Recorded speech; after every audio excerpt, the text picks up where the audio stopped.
প্রথমত এখানে এসেছে যে জেআরবিতে আমাদের 2020-এর 3 ডিসেম্বর আমরা নোটিফিকেশান জানিয়েছি। তারপরে সাথে করোনাকালীন আমরা 1 বছর পিছিয়ে পরীক্ষাটা হয়েছে।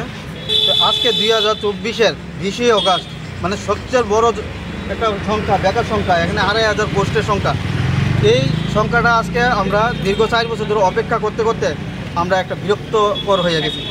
আজকে আমরা মাননীয় যিনি মুখ্যমন্ত্রী আছে আমাদের রাজ্যের এবং যিনি জেআরবিটির শ্রম দপ্তরের মন্ত্রী মাননীয় টিঙ্কু রায়, ওনাদের কাছে আমরা আবেদন যাতে আমরা আমাদের মেরিট লিস্ট যাতে আজকের মধ্যে প্রকাশ করে এবং জেআরবিটির যে জয়েন্ট রিক্রুটমেন্ট বোর্ড অফ ত্রিপুরার দপ্তরেও যারা অধিদপ্তর আছে তাদের কাছেও আমরা রিকোয়েস্ট করজুড়ে আর কি বলবো তাদের কাছে আমাদের আজকের মধ্যে ফাইনাল মেরিট লিস্ট যাতে প্রকাশ করে।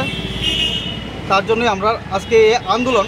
আর আমরা এখানে কাউকে ডিস্টার্ব করতে আসিনি, রাস্তার মানুষ রাস্তা দিয়ে যাবে, অযথা আমরা অফিসে ঢুকবো না, অফিসও কারোকে আমরা ডিস্টার্ব করবো না।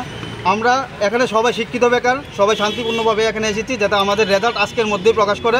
তার জন্য আমরা আমাদের প্রত্যেকটা লোকের পক্ষ থেকে আমরা করজুড়ে সবাই হাত জোর করে আমরা তাদের কাছে রিকোয়েস্ট জানাচ্ছি যাতে আজকের মধ্যে ফাইনাল মেরিট লিস্ট প্রকাশ করে।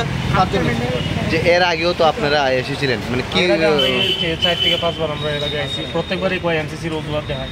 তো স্যার এমসিসি চলাকালীন অবস্থায় টিপিএসসি 3টা টিপিএসসি রেজাল্ট আউট হয়েছে, মেডিকেল কলেজের রেজাল্ট আউট হয়েছে, এগুলি কীভাবে হইতেছে? আমরা জেআরবিটির রেজাল্টটা হইতেছে না, এটা তো প্রত্যেকবার জিজ্ঞেস করলে একই কথা।